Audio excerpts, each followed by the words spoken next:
2026, je sais, j'ai péché par mon absence, mais j'ai toujours de bonnes raisons. Et puis après, je me suis dit, écoute, pourquoi pas prolonger un peu tes jours de réflexion pour mieux te positionner en cette nouvelle saison. Alors, si tu m'écoutes, c'est que tu as eu l'opportunité de traverser en 2026 sans pression, j'espère.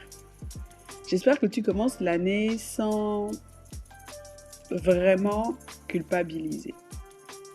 J'espère que tu as commencé cette année avec beaucoup de gratitude. Personnellement, moi, j'ai pris une bonne décision. Je crois que l'année dernière a été une année de test de beaucoup de choses. Comme tu sais, j'ai dû venir au Gabon en fin 2024 et je n'avais réellement pas décidé de m'installer au Gabon. Et je crois que pour cette nouvelle année, j'ai pris la résolution, nous avons pris la résolution, pardon, mon époux, mes enfants et moi, de nous installer au Gabon.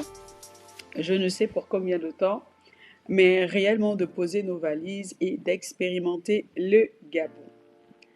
Alors, j'espère que tu vas bien et que tu ne culpabilises pas d'avoir coché, de ne pas avoir coché toutes les cases de 2025. J'ai écouté une phrase pas plus tard que hier quand je peaufinais ce podcast et cette phrase disait: tu n'es pas obligé d'avoir de nouvelles résolutions.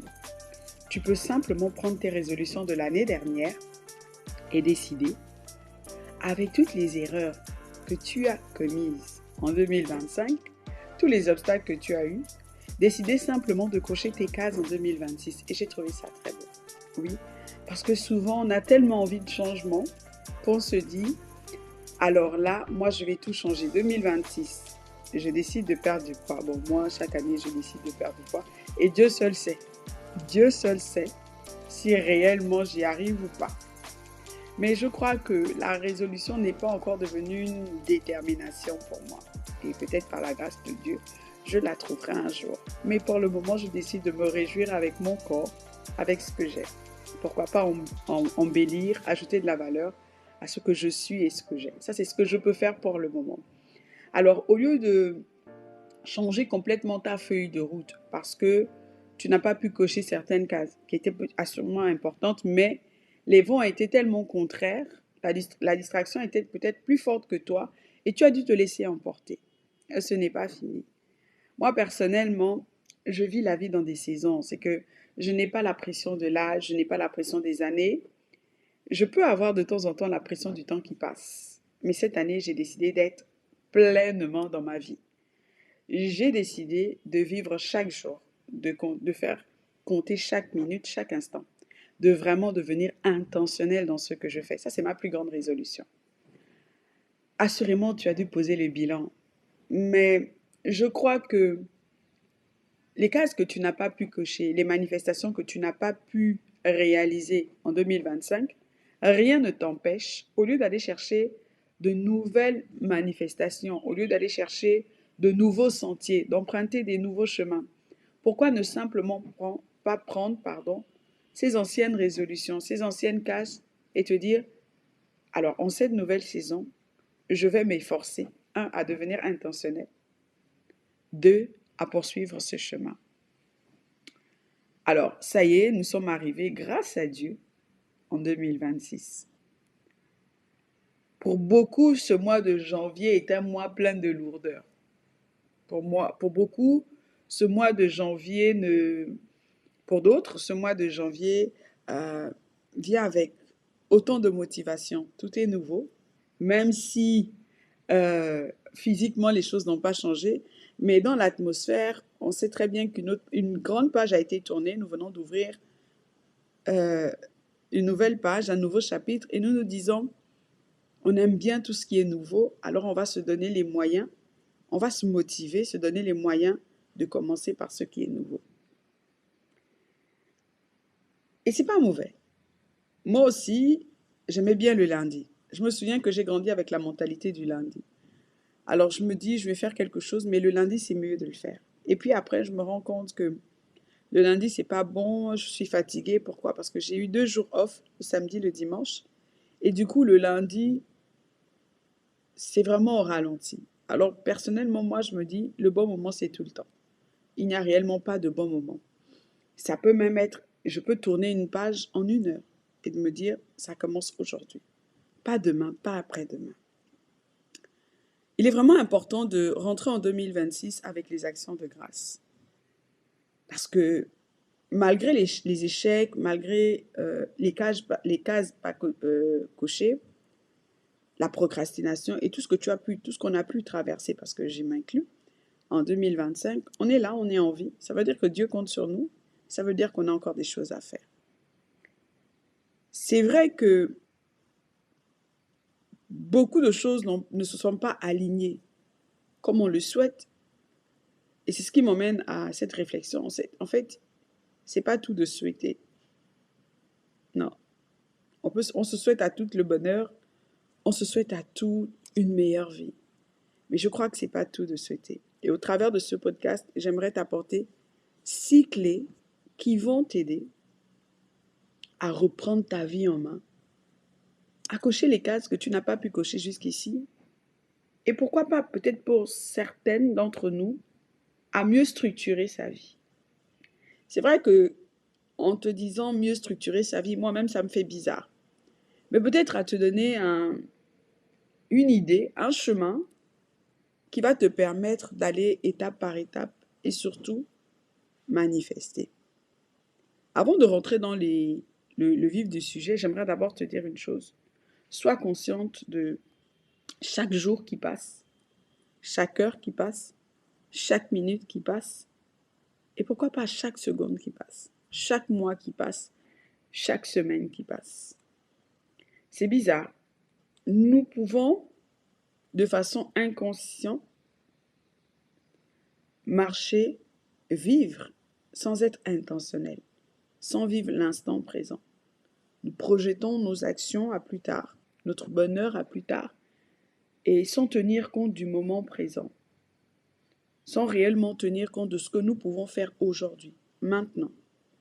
On est toujours dans quand je serai, quand j'aurai, quand je pourrai, demain, la semaine prochaine. Alors que la réelle valeur, le réel changement, c'est à partir de l'instant présent. Alors tout ce que je te souhaite en cette année, c'est d'être intentionnel, de réellement vivre l'instant présent, de réellement te dire chaque journée compte, chaque heure compte, chaque minute compte. Parce que prendre la vie en la renvoyant à plus tard, en voyant nos actions à plus tard, ça nous coûte énormément.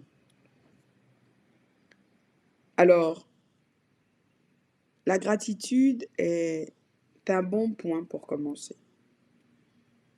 La gratitude envers Dieu, la gratitude envers soi, la gratitude envers les gens qui nous entourent, la gratitude envers même le tout petit pas que tu as eu à faire.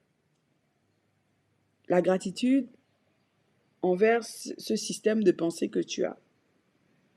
Mais c'est important. Cette année, je t'invite vraiment à être personnel. Vraiment à être personnel. Souvent on dit cette année, c'est mon année, mais on inclut beaucoup de facteurs, on inclut beaucoup de gens. Mais cette année, j'aimerais que 2 êtres comptent pour toi. Dieu et toi. Sois personnel cette année. Que si tu devrais vivre un échec, qui n'engage que toi. Si tu devrais vivre une manifestation, une réussite, une victoire, qui n'engage que toi. Cette année, ne compte pas sur quelqu'un qui viendra t'aider, qui te prêtera de l'argent, qui t'ouvrira une porte, qui te connectera à quelqu'un. Cette année doit reposer sur Dieu et sur toi. Dieu et tous ses attributs, le Saint-Esprit, la parole, mais et sur toi.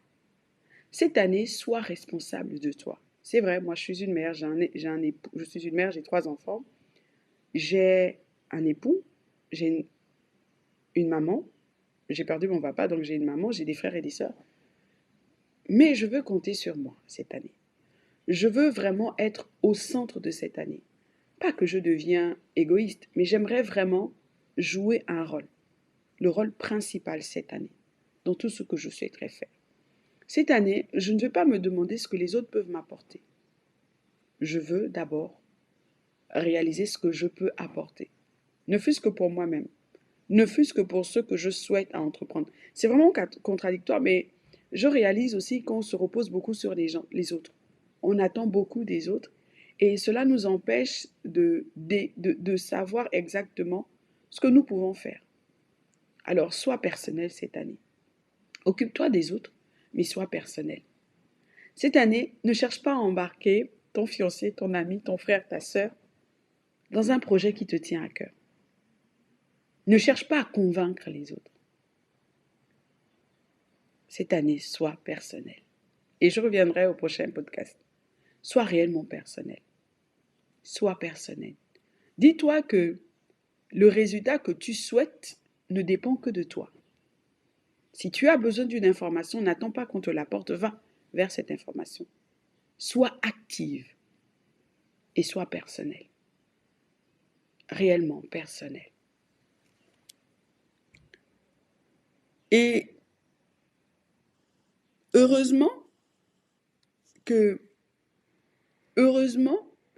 ou malheureusement, il y a des brides. En fait, il y a des éléments de réussite.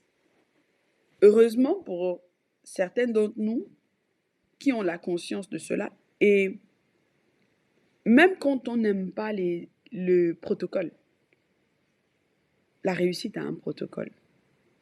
Même quand on n'aime pas les contraintes, la réussite a des contraintes. Et au travers de ces cycles, pour certaines, ça va être des contraintes, mais comme je t'ai demandé d'être personnel, la première chose que tu dois faire, c'est sortir de ta zone de confort. C'est la première chose que tu dois faire. Sortir de ta zone de confort et commencer à embrasser tout ce que tu refutes. Commencer à embrasser tout ce que tu crains. Commencer à te discipliner pour manifester ce que tu souhaites manifester, pour prendre le résultat de la réussite. Il te sera difficile de vouloir emprunter le chemin de la réussite tout en brûlant les étapes qui mènent à la réussite. Je fais des études d'architecture d'intérieur en ligne et quand on commence la formation, on voit plein de trucs, on voit le début, voilà l'art de la décoration, on parle des couleurs, on parle de tout. Et il y a un niveau où on vous parle quand même de la structure d'un bâtiment. Et la vie, la réussite, c'est un peu comme le processus de la construction d'une maison, d'un édifice. Et si tu veux voir l'édifice se manifester, d'abord pour toi, pas pour être admiré pour les autres, parce que tu en as besoin, il y a des étapes à respecter. Par exemple, si je veux construire une maison, la première étape, ça ne va pas être d'acquérir un terrain. La première étape, ça va être d'abord de concevoir la maison en moi. Ensuite, de localiser où je souhaiterais matérialiser la conception. Ensuite, une fois, d'abord, en la concevant en moi, en ayant la localisation, je vais chiffrer. Parce qu'on peut concevoir un château et ne pas avoir les moyens du château. Et donc, je vais chiffrer ce que ça va me coûter. Et une fois la conception, la localisation, le financement réuni, il y a quand même des étapes à réussir, à respecter. Je ne peux pas élever un édifice sans étudier le sol. Parce que si c'est un sol humide, la fondation demandera un peu plus de moyens. Il va falloir surlever la maison, sinon je vivrai dans une maison humide, avec de l'humidité, où il va peut-être falloir renforcer le terrain, traiter le terrain, rajouter de la terre. Alors que si c'est un sol sec, peut-être poreux, donc la fondation va dépendre de la nature du sol. Et là, si je veux une maison basse, une fondation, des murs. Si je veux une maison à un niveau, il y a encore une autre fondation qu'on va appeler, la dalle. Et là, ce sont des calculs. Mais c'est les clés de réussite pour construire un édifice. Et c'est pareil. Peu importe ce que tu souhaites manifester, que ce soit la santé, que ce soit les finances, que ce soit une famille stable, une famille heureuse, un foyer heureux, un couple épanoui, que ce soit ton entreprise, peu importe ta mission de vie, ton ministère, il y a un chemin. Et que tu le veuilles ou pas, tu es obligé d'emprunter ce chemin. Et je me souviens, il y a eu un temps où je disais, tu sais, eh bien, avec ou sans toi, le temps passera. Et je me disais, Armel, si tu n'investis pas dans le temps, avec ou sans toi, il passera. Ça, c'est un fait.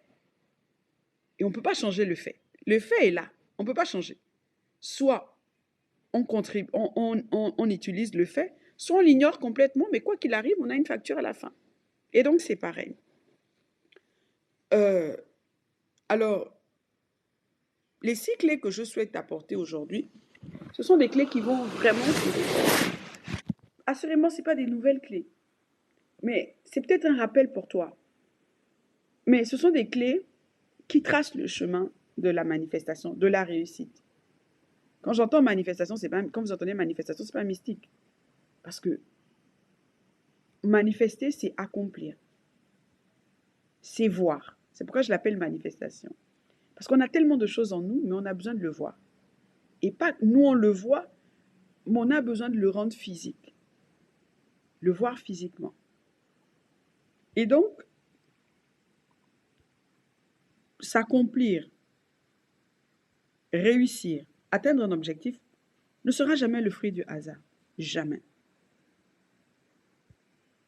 Et j'aime bien te dire ça. Il n'y a pas de facilité dans la vie. Il n'y a pas de facilité dans la vie. Donc ne te dis pas, oh, ma vie est difficile. Non, pardon, s'il te plaît. Ça, c'est à tout le monde, tout le monde, tout le monde, tout le monde a une écharpe de pied. Tout le monde a quelque chose qui le dérange. Du plus riche au plus pauvre, celui en bonne santé, tout le monde a quelque chose. Je t'assure. Personne n'est logé dans une position favorable, mais à son niveau, selon sa saison. Personne. Personne. Parce que Dieu permet cela pour qu'on puisse constamment dépendre de lui. Alors il y a des défis selon ta mesure. Donc, ne te dis pas, ah si j'avais, si j'étais comme, ah si je pouvais. Non, non, non, non. Tout le monde traverse quelque chose. Je lisais un article, un peu l'actualité, et là, dans cette actualité, on parlait de Bernard Arnault, l'un des hommes les plus riches du monde. Il a fait une donation de 75 millions, je crois, d'euros à chacun de ses enfants. Il en a 4. 2 issus d'un premier mariage, un garçon et une fille, et 2 derniers. Et donc, au travers de cet article, je venais d'apprendre aussi qu'il y avait une guerre de fratrie entre les 2 aînés, les 2 premiers. Et puis moi, j'étais là, je me disais, waouh, un père qui vous a logé comme Bernard Arnault, qui vous fait une donation de 75 millions d'euros par enfant. Et puis vous trouvez le moyen de vous battre. Vous trouvez le moyen de vous retourner les uns contre les autres. Les plus petits vont en contradiction avec les grands. Je me dis, waouh, vous voyez, c'est un gros problème. Mais toi, au moins, on se dit, ah, si on avait 75 000 euros là, la vie, vraiment... C'est vrai que tu sens passer, c'est vrai que ça fait quelque chose. C'est pour te dire que, généralement, d'autres ont des problèmes, ça c'est des problèmes émotionnels.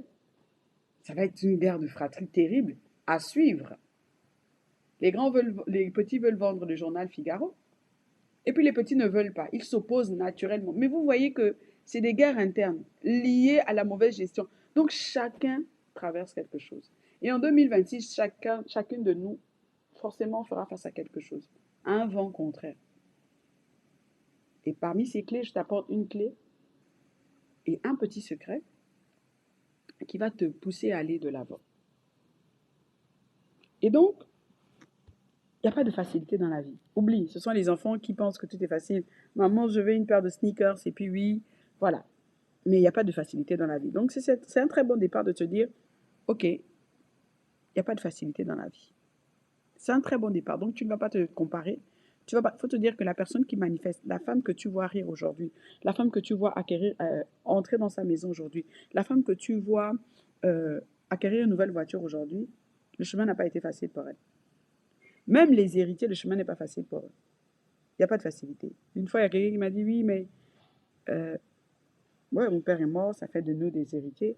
Oui, mais tu es né avec une cuillère dans la bouche. Je lui ai dit non, il ne faut pas croire. Ça, je ne suis pas né avec une cuillère dans la bouche. Il y a forcément du travail, il y a quelque chose, il y a des pertes, il n'y a pas que des gains aussi. Donc, la vie n'est pas facile. Mais la vie vaut la peine d'être vécue. La vie vaut la peine d'être vécue.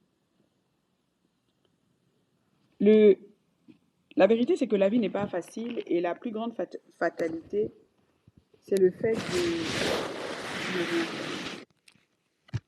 de rien faire te coûtera très cher.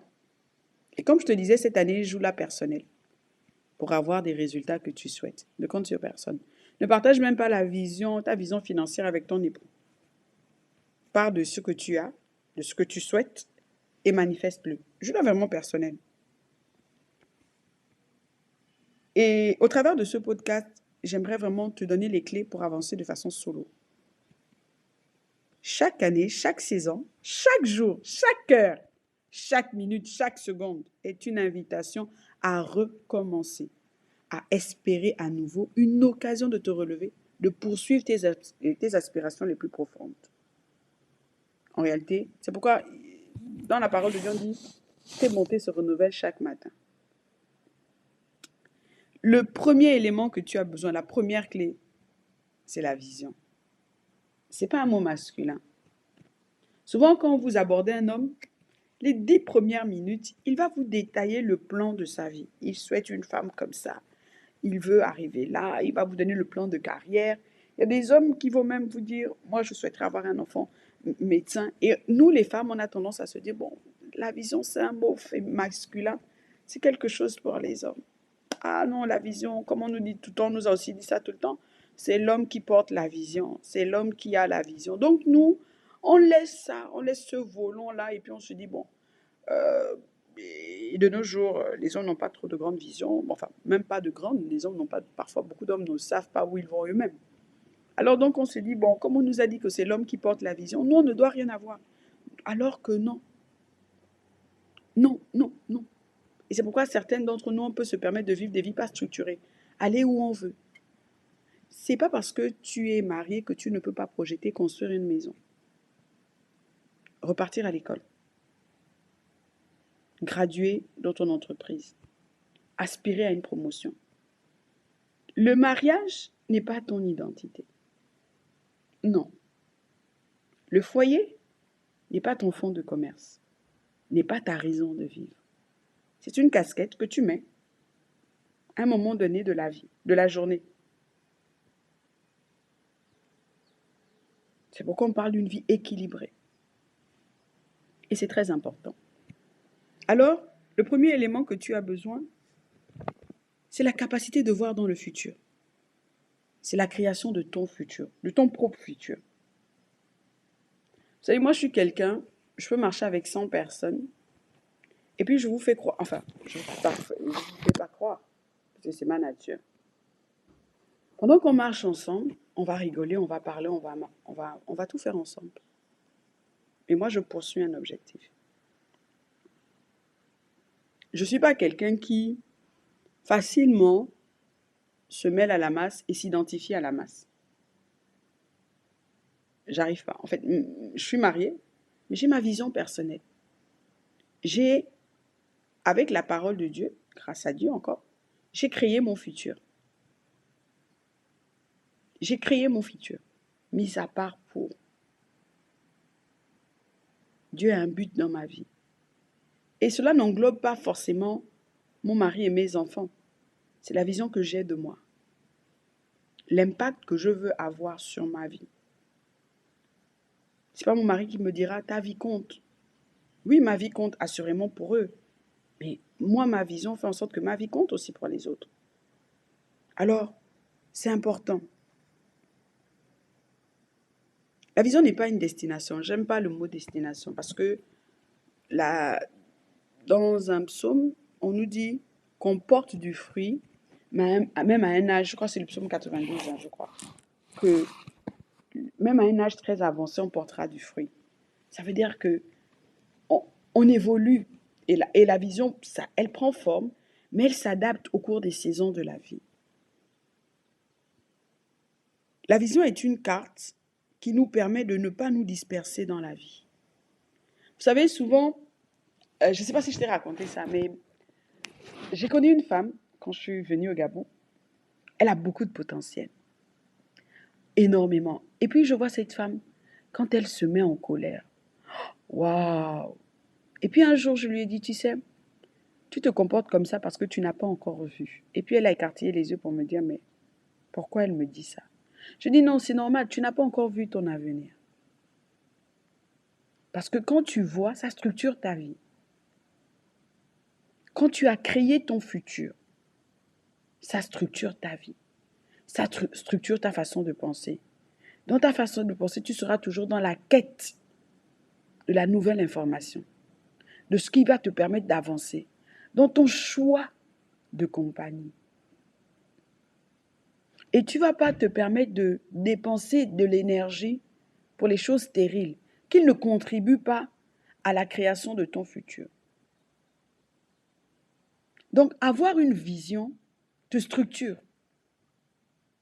Elle va te structurer. Vous voyez, il y a des femmes qui naissent, qui grandissent et qui se disent « Je serai la femme d'un président. Je serai la femme d'un homme d'affaires.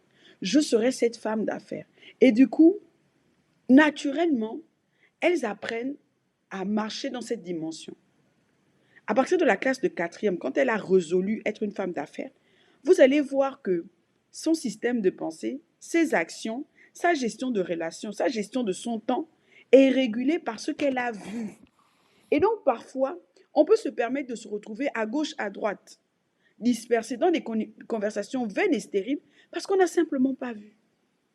Et c'est pourquoi il est important de s'asseoir et de voir, de créer. Et souviens-toi, Dieu a demandé à Abraham, qu'as-tu vu? Il a dit, j'ai vu des étoiles. Et c'est important. Tu as besoin de créer.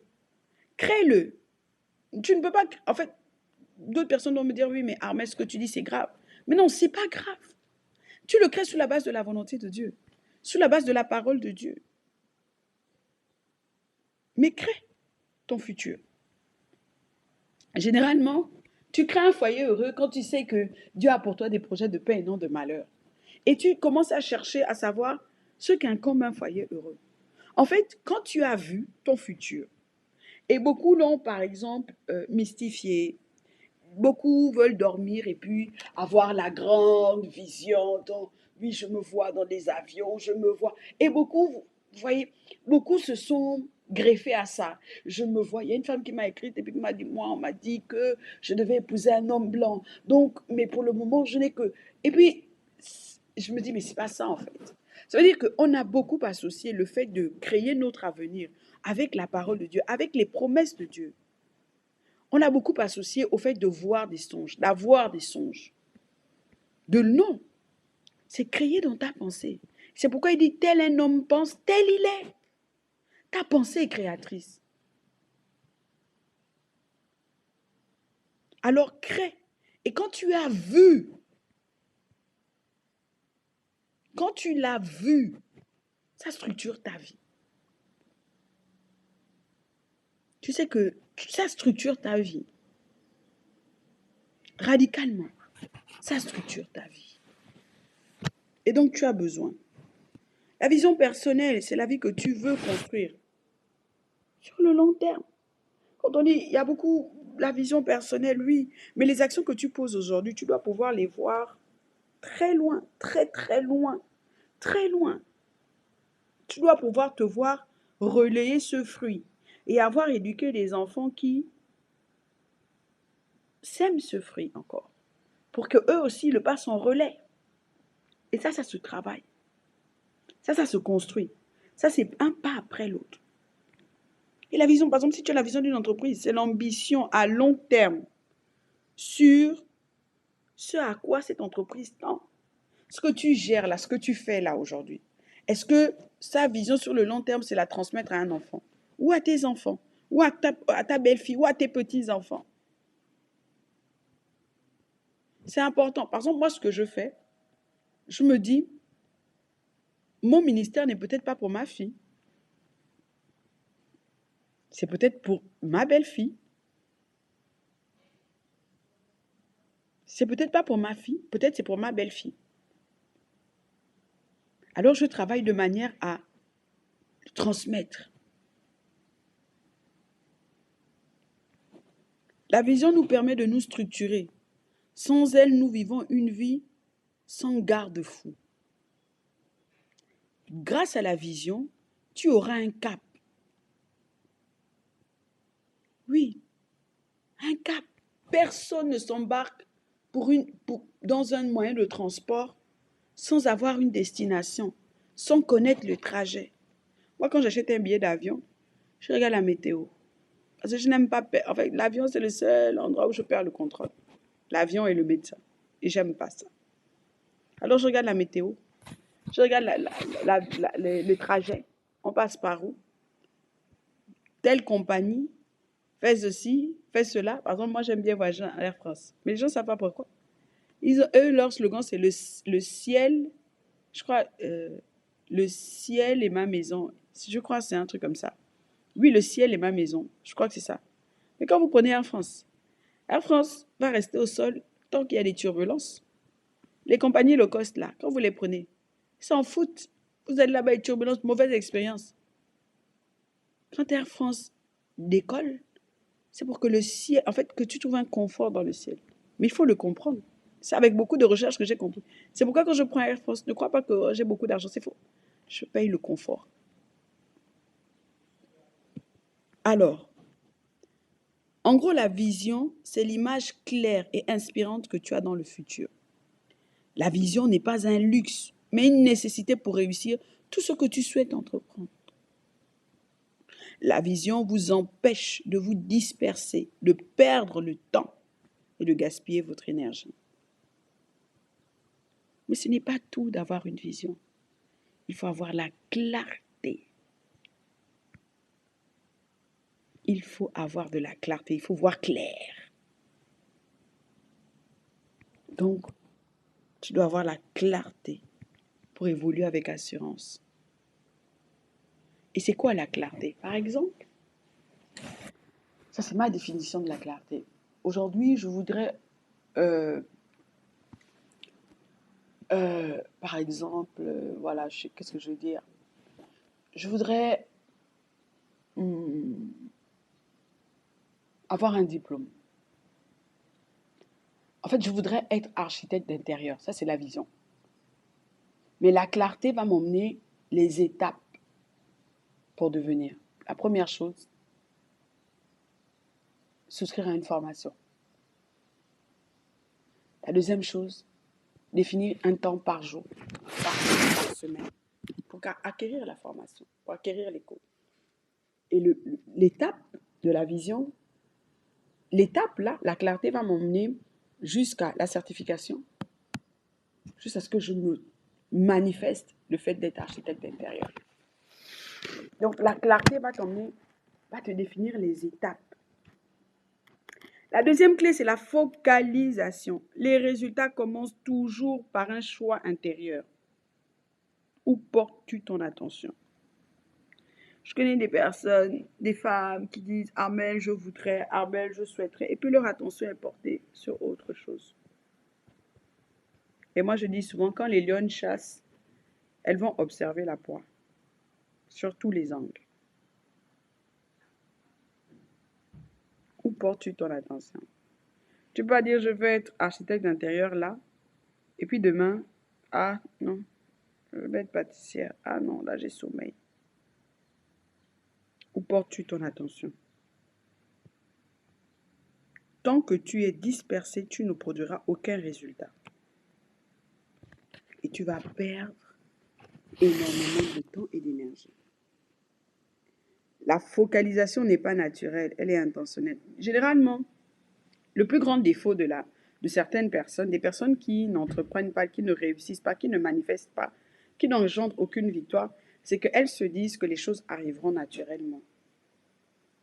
Non, non. Les choses ne viennent pas naturellement, il faut susciter. C'est ça la première erreur. Chaque jour, tu dois te détourner ton regard des distractions pour les fixer pour le fixer et le maintenir sur ce que tu souhaites, sur le fruit que tu souhaites.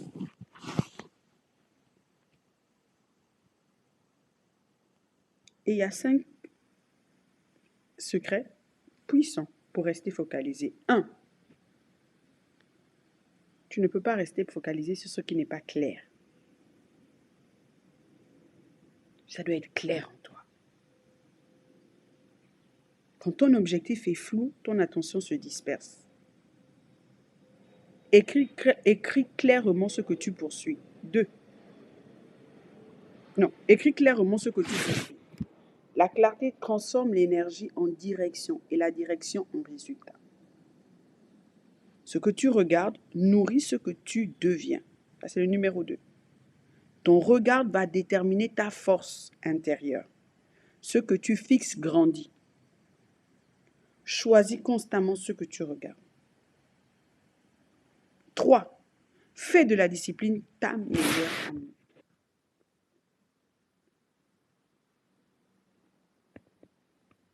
Ça, ma belle, on est condamné. C'est-à-dire que, regarde, je ne voulais pas enregistrer ce podcast aujourd'hui. Et puis je me suis dit, vraiment, vraiment. Mais j'ai oublié que cette année, je devais être personnelle. J'ai oublié que cette année, non, j'ai pas oublié, je me suis rappelé que cette année, je devais être personnelle. C'est-à-dire que mon résultat ne dépend que de moi. Et je me suis rappelé que cette année, je devais être intentionnelle. Donc, l'heure, les minutes comptent. Le jour compte. Aujourd'hui, je peux dire c'est vendredi, malgré le fait que je sors du week-end. Mais c'est lundi. Ouais, donc ça compte. Alors, je me suis dit, OK, le résultat n'engage que moi, je suis personnelle. Et je dois être intentionnelle. Je dois vivre l'instant présent. J'espère que c'est ça, être intentionnel, je crois. Et donc, le résultat n'engage que moi. Alors, je dois me lever et faire ce que j'ai à faire. Parce que chaque jour, chaque minute, chaque heure compte. Et c'est ce que je fais aujourd'hui qui donne la valeur demain. Donc, malgré la fatigue, je suis obligée d'enregistrer ce podcast. Alors, la discipline doit devenir ta meilleure amie. L'enfant a crié, je dois me lever. Ah, j'ai dû me lever trop tôt pour prier, je dois me lever. Ça fait partie du jeu. Rien n'est facile. Supprime sans culpabiliser tout ce qui vole ton temps. J'ai écouté un très grand podcast et c'est un homme qui a énormément réussi. Et on lui a posé la question, quel est le secret de sa réussite? Il a dit, moi j'ai sacrifié ma vie sociale. J'ai quelques amis, j'ai mes enfants, j'ai ma femme et j'ai certains parents. Le reste, j'ai sacrifié. Donc, sans culpabiliser. Cette année soit personnelle. Il y a des événements, peut-être tu ne seras pas obligé d'aller. Tu enverras ta participation, ton cadeau, un beau mot doux, mais sois personnel. En réalité, c'est la discipline qui protège et qui t'aide à manifester ta vision. 4e secret, la constance bat la motivation. Les résultats viennent rarement d'un effort intense, mais une action simple, répétée fidèlement, produit les résultats. Même quand l'envie baisse, continue. Pardon. Vous voyez, c'est ça, en 2026, 95% de la population, c'est pourquoi c'est pas beaucoup de personnes qui finissent l'année réjouies, satisfaites, mondiales, ont démarré avec beaucoup d'énergie. Ils ont pris l'autoroute à 300 à l'heure. Ils ont oublié que l'année fait 365 jours et qu'en ce jour de 5 janvier 2026, on a utilisé seulement 5 jours. Il reste encore 300 jours. Alors deviens constant et non motivé. Même quand l'envie baisse, continue. Le cinquième secret, recommande ton sort à l'Éternel et donne-lui de te donner la force. C'est pourquoi il est plus intelligent, plus sage de commencer toujours les premiers jours de l'année après les festivités par des petits moments de jeûne pour régénérer ta force intérieure. Comme je t'ai dit d'être personnel et que 2 aides comptent, donc tu as besoin d'être connecté à Dieu plus que jamais. Cette année, marche avec la parole de Dieu. Ça veut dire que tu marches avec ça, tu murmures des versets, tu dis Seigneur, cette année, Seigneur, cette saison, laisse même cette année, Seigneur, cette saison. Oh Seigneur, je dois cocher cette case, pas en 2026, Seigneur, je dois cocher. Parce qu'en réalité, on a juste, on a même pas, voilà quoi, c'est des jours, hein, non. Il y a des personnes qui le 25, le 26 ne comptent pas, ils ne fêtent pas, pour eux ils dorment et puis ils regardent tout le monde faire des dépenses excessives, ils regardent ça et puis ils sont, voilà, pour eux c'est pas leur truc quoi. Il y a des personnes comme ça. Donc, tu dois te dire, ah, cette année, oh, Seigneur, là, il faut que je coche, je coche. Bon, on lève cette année, je coche, je dois cocher, je dois cocher, je dois cocher. Au lieu de dire cette année, donc tu prends les 365 jours passés, plus les 5 jours, tu dis, oh, ça fait 400 jours, ça fait 400 jours, ça fait 400 jours, Seigneur, ça fait 400 jours. Donc, tu ne parles plus d'année, tu ne parles plus de saison, tu parles plus, tu dis, ça fait 400 jours, Seigneur, que je procrastine, ça fait 400 jours, Seigneur, que je procrastine, donne-moi la force, permets-moi d'éloigner, tu marches avec le Seigneur, permets-moi d'éloigner la distraction, ça fait 400 jours que je procrastine, ça fait 400 jours, ça fait 400 jours, ça fait 400 jours, ça fait 400 jours. Et si tu ne sais pas comment structurer, repars sur l'ancien podcast et structure. Commence à structurer en trimestre 3 actions. Oh Seigneur, ça fait 400 jours. Ça fait 400 jours, je suis en retard. 400 jours. Ça, oui, parfois c'est bien de dire je suis en retard. Parfois c'est bien de ne pas penser qu'on a le temps pour tout faire. Non, je suis en retard. Ça fait 400 jours. Ça fait 400 jours. J'aurais dû. Donne-moi la force, donne-moi la force, donne-moi la focalisation.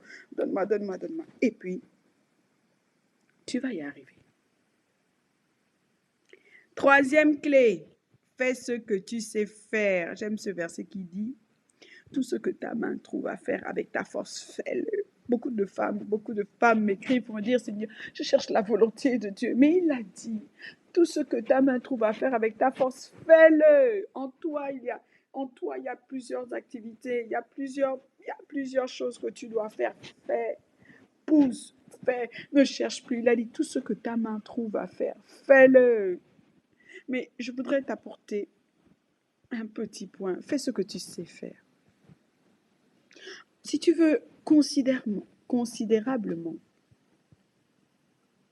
gagner, fais ce que tu sais faire. Il y a forcément deux choses que tu sais faire, mais il y a une chose que tu sais faire aisément. Fais-le.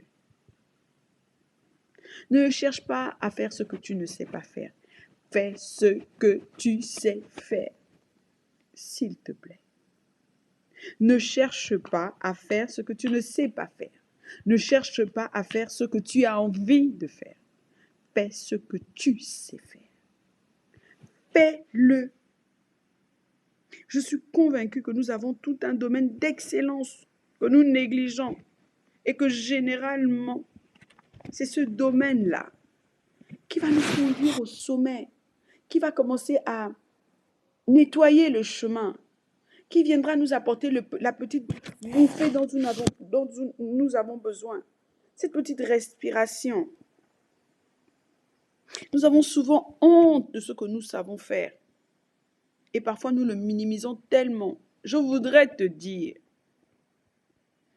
que ce que tu sais faire est le plus souvent la clé pour sortir de la situation qui te frustre. Tu as besoin d'y ajouter de la valeur pour le faire.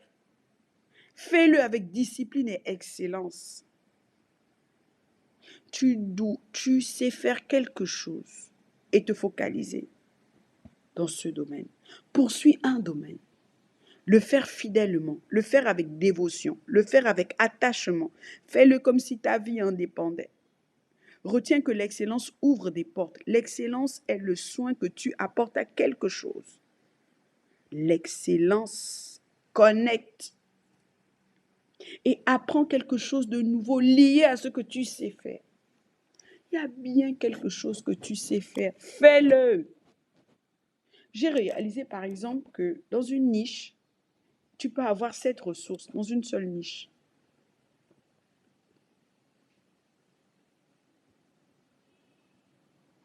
Dans une niche, tu peux avoir 7 ressources. Donc ce que tu sais faire à 7 rivières financières. Mais fais-le. Fais-le correctement.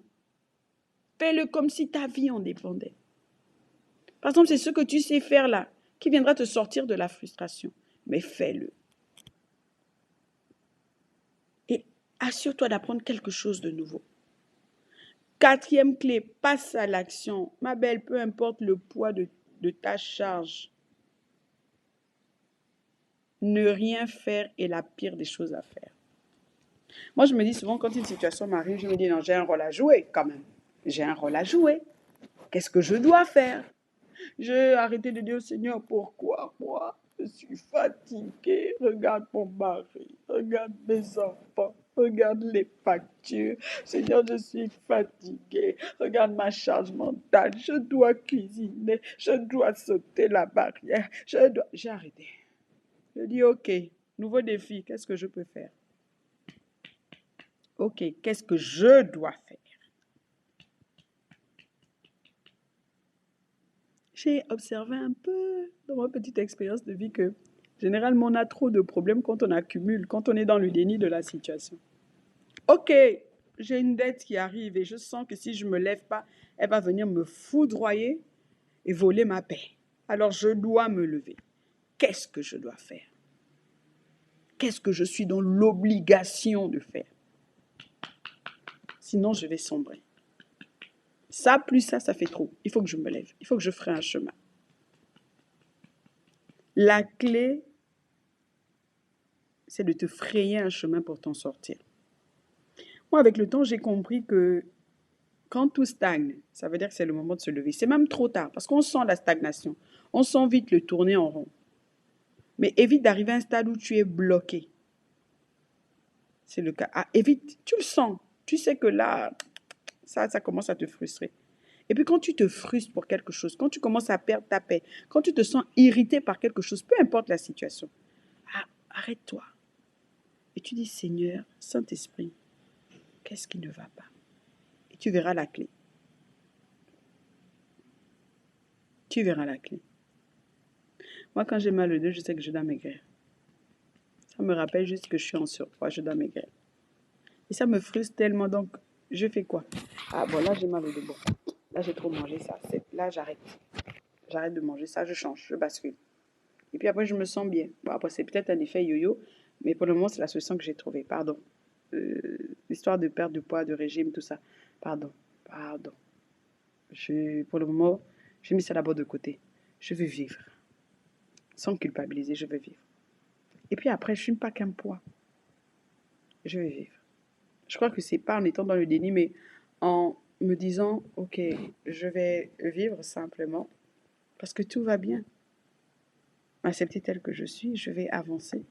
Je vois que peut-être je perdrai de poids sans me rendre compte. Mais j'évite que ça devienne un sujet de frustration, quelque chose qui vienne enlever ma paix intérieure. Commence avant de te sentir prête. Ne cherche pas à ressentir les choses. Ça, c'est notre problème, les femmes. Oh, j'ai envie, je veux sentir. Non, ne cherche pas à ressentir les choses. Tu as déjà ce qu'il faut pour commencer. Un pas à la fois. Ce qui te fera agir de façon fidèle et constante. Ne cherche pas, oh, tout d'un coup, tu vois, je t'ai parlé du phénomène de la construction. Bon, tout d'un coup, j'ai acheté le terrain, je ne fais pas l'étude de sol. J'ai acheté le terrain, mais je ne sais pas combien ça va me coûter. Donc, je me lance dans les travaux. Et puis, j'ai fait le soubassement. Après, je m'arrête. Essoufflé. J'ai mis toute la force dans les soubassements. Non. Alors que, ok, il y a le gros œuvre, le petit œuvre, il y a l'électricité. Après, tu vois, tu as les finitions. Après, tu as les détails. Tu as ceci. Donc, pose le cœur, étape par étape. Un pas à la fois. Le talent ouvre la porte, mais la discipline te maintient. Agir régulièrement vaut mieux qu'agir intensément une seule fois. La pratique développe la maîtrise. Ce que tu pratiques grandit. Ne l'oublie pas. Dieu multiplie ce que tu utilises, pas ce que tu caches. C'est pourquoi tu dois passer à l'action. Tous les dons, les talents, le potentiel, les idées que tu as, tant que tu n'es pas passé à l'action, Dieu ne peut rien faire. Arrête de te comparer. La comparaison paralyse l'action. Chaque destinée a son rythme. Le résultat vient avec la répétition. Quand tu bouges, Dieu bouge. Agis avec ce que tu sais faire. C'est ta saison, c'est 400 jours là. S'il te plaît. Ne cherche pas ce que tu peux faire. Fais ce que tu sais faire. S'il te plaît. 5. La détermination à la place de la motivation. Regarde l'endroit où tu es actuellement. Es-tu satisfaite? Portes-tu du fruit? Parce que tu peux être dans un endroit, tu n'es pas satisfaite, mais tu portes du fruit. C'est le fruit qui compte. C'est le fruit qui compte. Et Jésus dit, on va détruire l'arbre qui ne porte pas de fruit. Tu peux être dans un pays, tu n'es pas satisfaite, mais si tu portes du fruit, c'est que tu dois être là. Et peut-être parce que tu es insatisfaite que tu portes du fruit. Donc, c'est le fruit qui compte. La motivation est une force éphémère. La détermination fera toujours la différence. La détermination naît d'une résolution intérieure. La motivation varie, la détermination demeure. La motivation n'est pas assez puissante pour te permettre d'atteindre ton objectif. La détermination, si. Voici le secret dont je t'ai parlé. Le secret associé à la détermination doit avoir de l'importance dans ton cœur. Si tu veux réussir, être une femme déterminée, associe cela à quelque chose que tu portes dans ton cœur. Moi, il y a une chose que je porte dans mon cœur. C'est la volonté profonde, intrinsèque, d'être un exemple pour mes enfants. Je veux être un modèle pour mes enfants. Vous savez, moi, Armel, non, moi, c'est ce que mes enfants pensent de moi.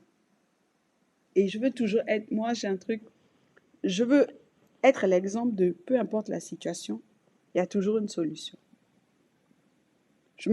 Parfois, je me dis, si ma fille n'avait pas, enfin, elle a étudié, oui, elle n'a pas de diplôme, elle doit pouvoir créer son emploi. Relationnellement, si ça ne va pas, elle doit pouvoir s'appuyer sur Dieu et elle doit pouvoir se sentir bien. C'est comme ça que je fais. Laisser un héritage. Donc, tout ce que je fais doit avoir un sens et doit porter un fruit sur le long terme.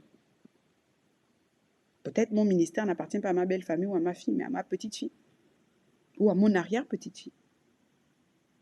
Et donc, ça, comme je tiens à cela, ma détermination associée à cela. Et la détermination commence par une décision. La détermination, c'est le refus d'abandonner, peu importe les vents contraires. La détermination commence par un choix clair, celui de réussir, celui de manifester, celui d'accomplir. La détermination conduit à la victoire. La détermination, en 3 termes, tenir ferme, avancer même dans la douleur, jusqu'au résultat. Tenir ferme, avancer même dans la douleur, jusqu'au résultat. Rappelle-toi constamment de ton pourquoi. Elle se nourrit de sens. Quand la fatigue arrive, le rappel du but te fait continuer. Moi, être un exemple pour mes enfants et laisser un héritage à mes enfants. Discipline-toi même sans envie. Agis même quand tu n'en as pas envie. J'avais pas envie ce matin, mais je suis arrivée au terme de ce podcast. L'appétit vient en mangeant. L'envie vient en passant à l'action. Entoure-toi des personnes qui t'encouragent constamment. Éloigne-toi des voix qui découragent et rapproche-toi de celles qui te rappellent ton engagement. Et personnellement, il y a des films, il y a des documentaires, il y a des mentors, il y a des coachs, il y a des podcasts. Ne cherche pas forcément à être proche des personnes. La détermination se vit dans le présent. Ne te décourage pas en regardant trop loin. Concentre-toi sur le pas d'aujourd'hui. C'est la somme des petits pas qui mènent à la victoire. Chaque pas compte. Ensuite, la 6e clé, la gratitude. 2026 marche dans la gratitude. Peu importe ce que tu vivras, la gratitude va maintenir ta paix intérieure. Ça, c'est une monnaie que tu ne peux pas marchander. C'est dans le calme et la conscience que sera ta délivrance, peu importe la situation. La gratitude va amplifier ta foi, elle va amplifier ta connexion avec Dieu. La gratitude est une clé spirituelle, pas émotionnelle. Donc, elle va te ramener dans une dimension toujours spirituelle. Donc, la gratitude, c'est l'engrin qui accélère tout. La gratitude va te protéger du stress, de l'anxiété, du doute, de l'ancienneté du doute et des murmures. La gratitude maintient la présence de Dieu. Et par-dessus tout, elle maintient la joie. La gratitude est un pourvoyeur de solutions. La gratitude, c'est de dire, Seigneur, moi je suis faible, mais toi tu peux prendre le contrôle. Alors, voici les 6 clés que je souhaiterais t'apporter pour mieux structurer ce que tu souhaites.